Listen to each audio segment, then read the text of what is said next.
now we're going to be doing Petrissage on the lower leg in prone. I'm going to start with the ringing again and really bend into this stroke.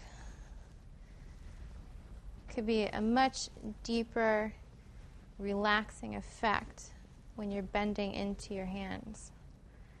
And of course, you're saving your wrists as you do this. Ring along the gastrocnemius muscle, which is these two muscles that connect together. And also we forget the one below, which is the soleus, and that peeks out below the gastroc on the side. Really ring into these muscles. It can be very sore, people on their feet all day. And then we can do our kneading towards the heart,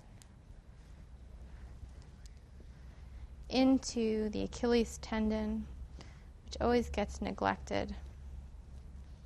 You can do small movements of kneading, pick up and squeezing. And then on the sides of the muscles we can do the scissoring technique.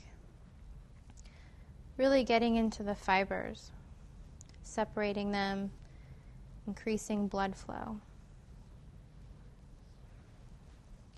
And then back to our ringing. It's a nice ending stroke for Petrissage. Pushing and pulling deep into the stretch with your legs. And that's Petrissage on the lower leg in prone.